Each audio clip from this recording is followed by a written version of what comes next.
Good morning, everyone. Welcome to Blacklogic.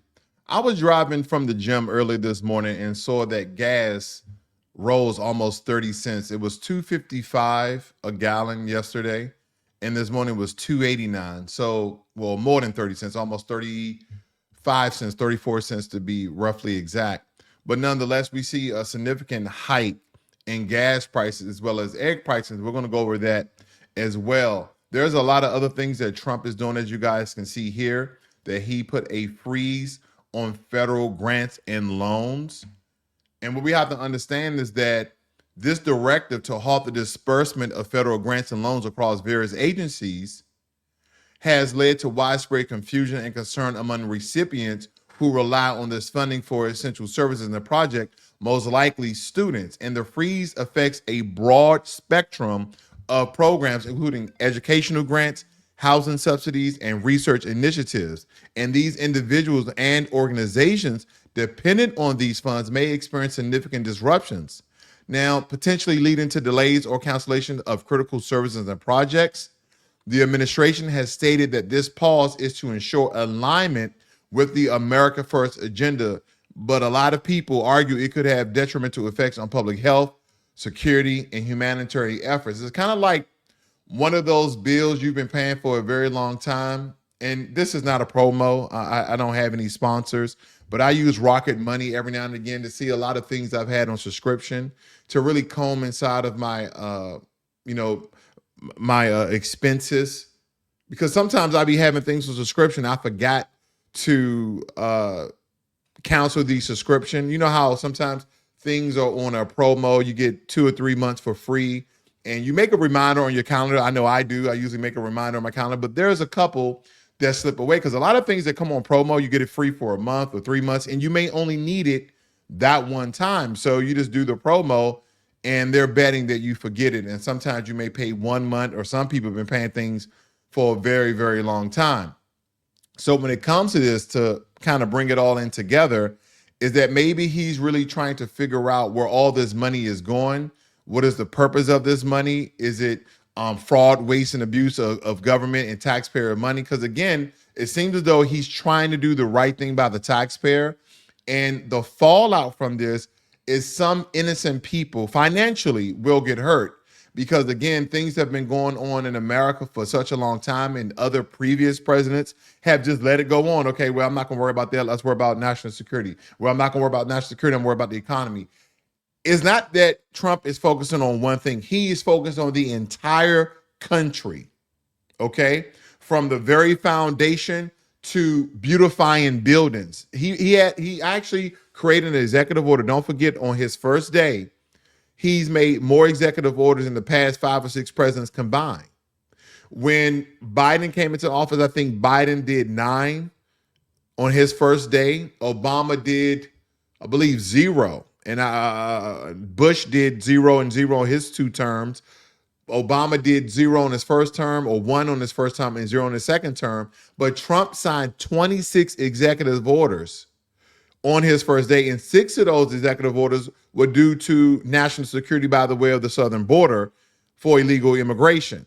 And I think another slew of executive orders had to do with the energy crisis in America. So he's tackling a lot of things all at once, or at least he's attempting to. Again, the ambition is crazy. The hard work is crazy. Again, when we look at presidents in the past, no president has worked or signed as much legislation that he's done trying to get the economy back to where it was, because he also speaks about the Gilded Age. Now he's calling it that America needs to start entering the golden age, essentially. But yeah, he actually signed an executive order to make government buildings more astounding, more beautiful. So when people come to America, they just go, oh, a European building. Oh, okay.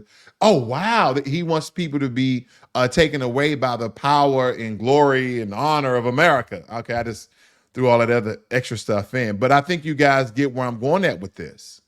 Okay.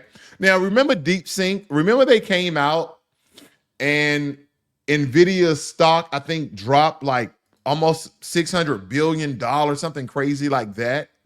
But they was hacked yesterday as well.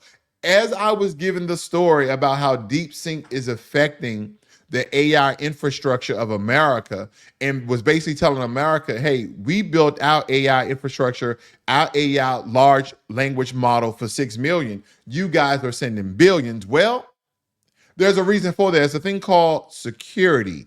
And don't forget, DeepSync is a China-based app.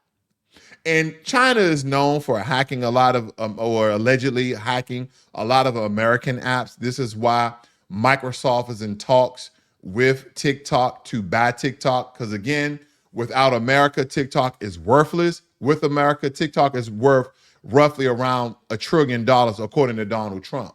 And they can essentially split the profit. But in a very significant development, DeepSync has revealed its latest AI model, which is called R1, by the way, which reportedly outperformed some of OpenAI leading models. And this advancement has shockwaves.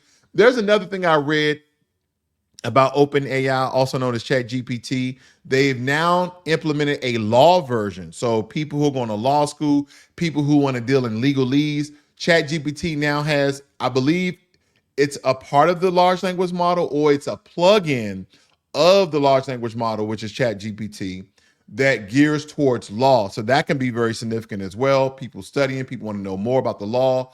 Things have become readily available instead of reading the entire encyclopedia or looking at thousands of web pages to answer one question. You can just type that in one of the plugins in ChatGPT and it should answer your question. But nonetheless, yeah, they got hacked, and we're going to see how the market bounces back when it comes to NVIDIA, because a lot of the open ChatGPT microchips were powered by NVIDIA, and that's why NVIDIA stock went down a very significant amount, okay? But DeepSync's rapid advancement highlights, okay, we can't take away from the achievements here, the increasing competitiveness of Chinese tech firms and global AI arena. Now, if you notice, what China is famous for is when Americans come up with inventions and innovations, doesn't matter what field, it can be products, it can be services, AI, quantum computing. China mirrors that, and it seems as though they get like 1 million people on it, right? Again, they have 1 point something billion people.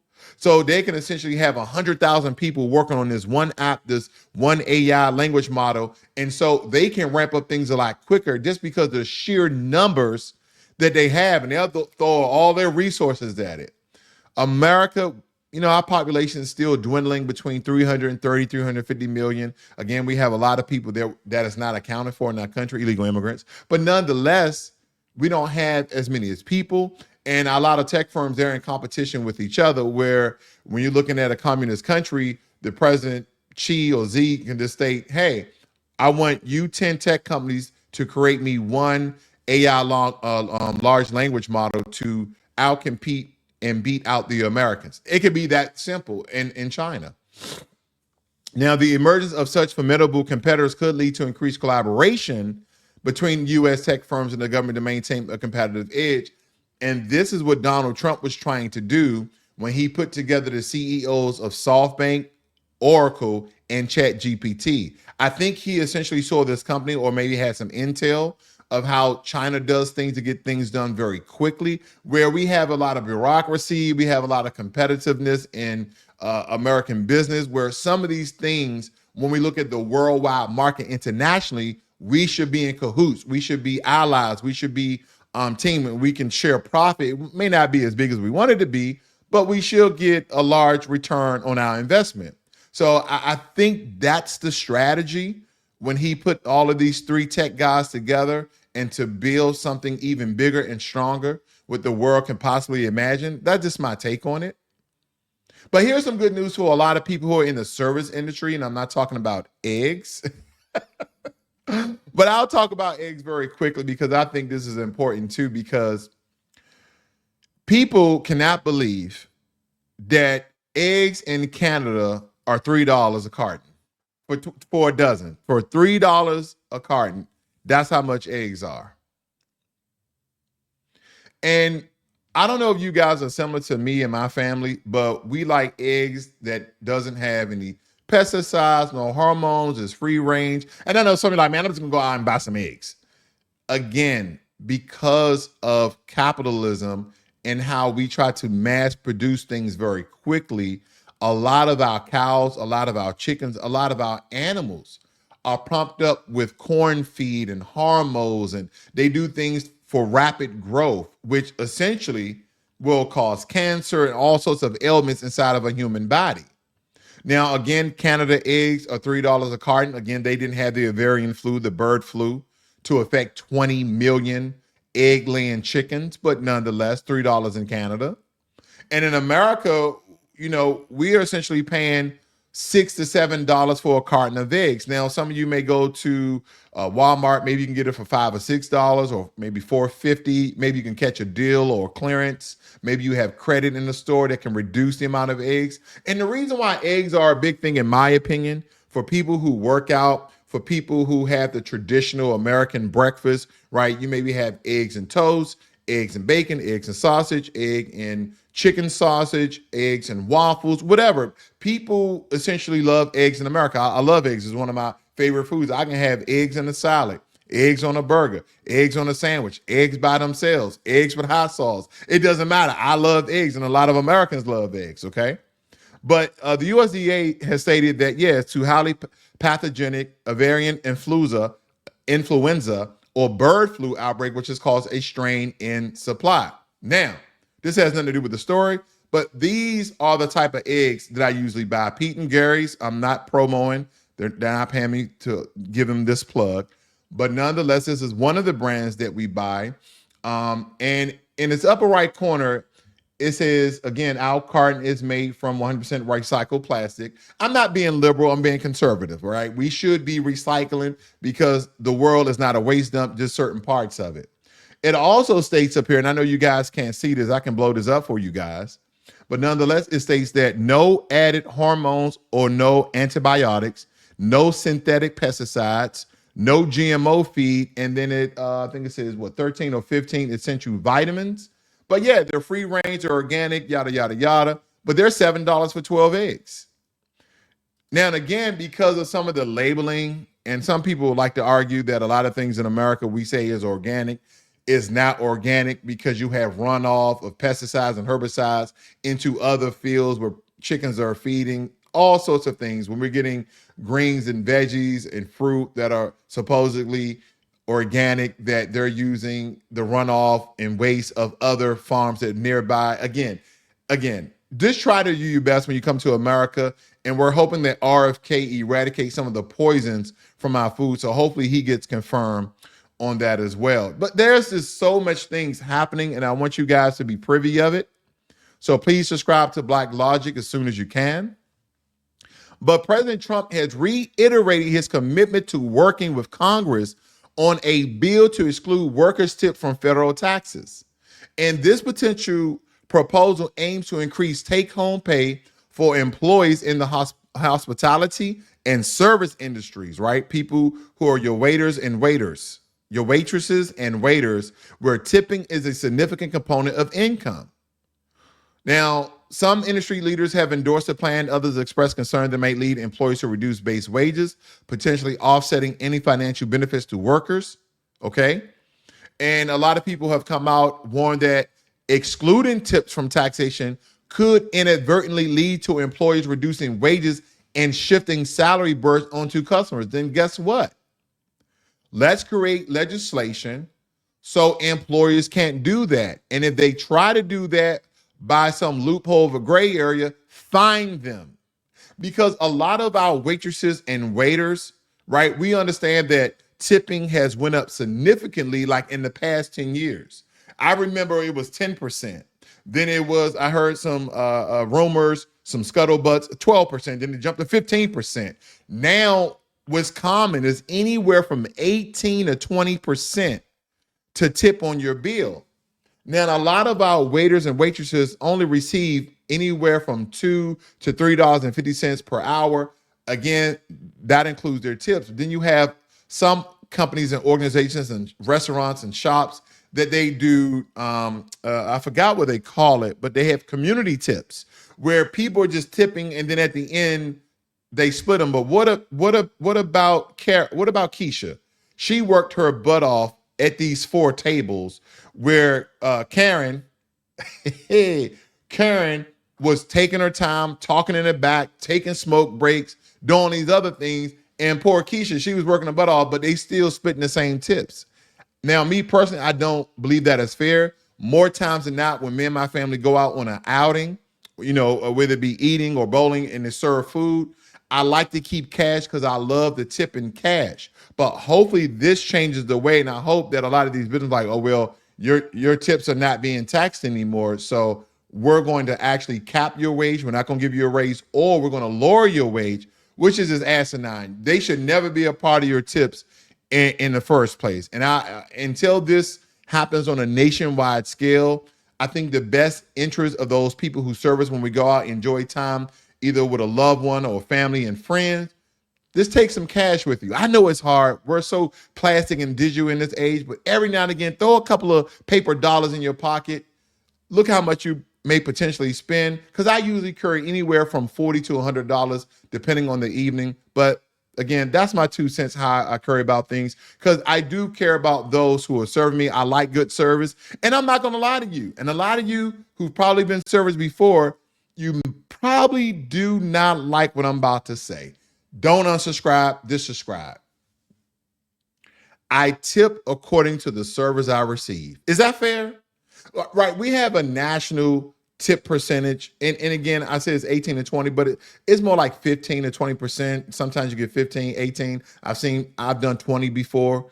So 15 is you did your job. I mean, you probably were slow. You probably didn't check on me every 10 to 12 minutes. Maybe I want another drink. Maybe I needed napkins or straw. Maybe I wanted to order something different. Maybe I want to take it home to go. And maybe you're overwhelmed because you have a mass amount of tables. But again, hard work pays off. Now, if you did above and beyond, 18%. If this was like the best, serve I had in a very long time, you're definitely getting 20%. And here's the thing that my wife can actually vet that I do every now and again. I say, well, the bill is $50. How much is your tip should be? And, some people are like, well, sir, whatever you want it to be. I said, no, just give me an amount. And well, tips are 15. No, don't go off of that. Just tell me how much you think you deserve. I call it a blessing in disguise because again, some people is like $20. And let's say the bill is like $20. I'll give them $20. And let's say the bill is $50. And I had someone to say $200. I was like, no, I'm not paying. And then I know you asked, right? But nonetheless, I've gave that person $100. So I gave them double of what I paid for my actual bill. And this is kind of how a way I bless people. I believe that people should be doing good deeds all the time. You should do at least one good deed every single day. And that's just my belief. And I believe that the blessings will be returned to you in a plentiful nature. But again, this is some of the things that he's planning to do, and I like it. Now, the policy could result in higher net earnings for tip employees that will provide them with greater financial stability. But we have to monitor how employees, again, might adjust their compensation structures in response. And if they do, they should be sued. They should be fined for doing so. But here's something that's close and dear to all of us, and I know all of us should be waiting for this. President Trump has proposed the elimination of federal income taxes, suggesting a shift towards funding government operation through tariffs and other means. And the proposal follows a string of other tax cuts that's put forward by Trump, including the removal of taxes on car loan payments. Yes. Now, what Trump is attempting to do, because income taxes didn't come into fruition until 1913. In 1913, because I believe that it was started to pay for the war of World War I. I could have my dates kind of mixed up. I haven't read up on the history in quite some time. But nonetheless, it was supposed to be, income tax was supposed to be temporary because essentially income tax is unconstitutional. Income tax is unconstitutional, but you better pay your income tax because they will hunt you down and bill you and take your property and all other sorts of things. And I just don't know how you can fight it where there's an act in place, but it's unconstitutional. See, that's what I tell people. In American government, we have so many contradictions, so many contradictions. But I just love the fact that Donald Trump at least promoting the idea to remove taxes off of car loan payments and Social Security benefits and overtime paid, like this killing the tax on altogether. Why are we taxing Social Security where taxes are paying Social Security? These are the things I've said many times before where it just didn't make any sense. And that's the whole reason. If it doesn't make sense, then it's definitely making the IRS dollars, okay? But these ideas appeal to those advocating for smaller government and reduced tax burdens, essentially, because this is going to streamline the government. And a lot of these tax experts caution that replacing income tax revenue would require substantial increase in tariffs. Well, that's what he's planning to do, anywhere from 10 to 25%, or have other alternative taxes. No, let's not eliminate taxes to create more taxes, okay? Because when we look at this, right, and I really want us to look at this very closely, eliminating the income tax. The federal income tax was first implemented in 1913, as I stated. And with the ratification of the 16th Amendment to the U.S. Constitution, prior to this, the federal government primarily relied on tariffs and excise taxes for revenue. And a lot of people argue that income tax is unconstitutional. It's not an argument, it is, citing concerns over individual liberty and government overreach. But the 16th Amendment explicitly grants Congress, and this is what I was saying about the Constitution, the power to levy taxes on income, making such arguments largely symbolic without significant legal backing. At one point in time, it was unconstitutional, and because of the 16th Amendment, it made it constitutional, but it was supposed to be temporary. And eliminating the income tax would represent a fundamental shift in American fiscal policies. And it's crucial, right, to consider how the government will compensate for the loss of revenue, which currently funds essential services such as defense, infrastructure, and social programs. The potential economic impact on consumers, businesses, and international trade relations must be thoroughly evaluated. Because the proposal develops, it will be important to engage informed decisions about this trade and how taxes affect us all to a certain degree. Because again, if we economically go back to the Gilded Age and we make it the Golden Age, but we use some of the same methods of making America powerful and great by increasing tariffs, and we eliminate taxes on tips, which is going to occur essentially over 50 states. But when it comes to eliminating income tax, eliminating Social Security tax,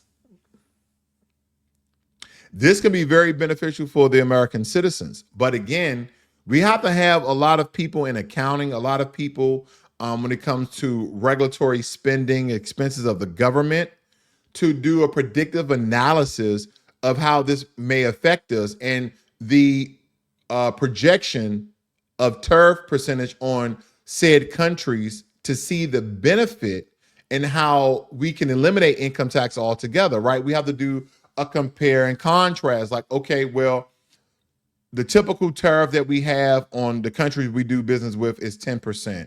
And prior to that, we didn't have any tariffs. We're just kind of doing trade, export, and import tax. But now that we have these tariffs and the usual amount of 10%, we can eliminate Social Security tax and we can eliminate income tax. That would be great for American and Americans, and that would be part of the American First agenda. I like it. And I think it's probably better if you hear from Donald Trump himself. It may hold a little more weight to you. We're going to establish a very fair system where money is going to come into our coffers and America is going to be very rich again, and it's going to happen very quickly. It's time for the United States to return to the system that made us richer and more powerful than ever before. You know, the United States in 1870 to 1913, all tariffs, and that was the richest period in the history of the United States, relatively speaking. In other words, relatively. And they set up the Great Tariff Commission of 1887. And this commission had one function: what to do with all the money that we took in. It was so enormous that they had no idea. It was a blue ribbon committee. It was set up 1887, and what to do with all of the money that we had. And again, Teddy Roosevelt was a beneficiary, because when McKinley was killed, he took over this vast sum of money, and he did all of those national parks and all of the other things. And I'm not knocking him, but he was given a vast amount of money, and that was all made through tariffs. As we had no income tax. The income tax came in 1913. As I said in my speech last week, instead of taxing our citizens to enrich foreign nations, we should be tariffing and taxing foreign nations to enrich our citizens. Does that make sense, right? Well, that makes a lot of sense to me, and I hope that it occurs. But we'll see. I think this first year, it'll be hard to implement, because we'll have to get projections and predictions, analysis of how we can essentially do this. But again, as I stated before early in the video, that Trump is probably working harder in the first 10 days that I've seen any other president work in their first 1 to 3 years. Okay. It seems as though Biden, his last 60 days, was doing a lot more than he did his other 3 years. And again, a lot of the things that Trump is doing, Biden could have done, or at least proposed to done. He could have done it in executive orders. I told people this long time before. Oh, well, it got to go through the Senate and the House. There's things that you can be done through executive orders that could be temporary or could be later alone enacted in law, because sometimes you have to do things temporary for these political pundits, these politicians, to see the benefit in it once you enact these executive orders. And then they will start to sign legislation and bills, and yay and nay, we approve it, and it's good for the country. Thank you. You guys have a great and wonderful day. I'll see you guys as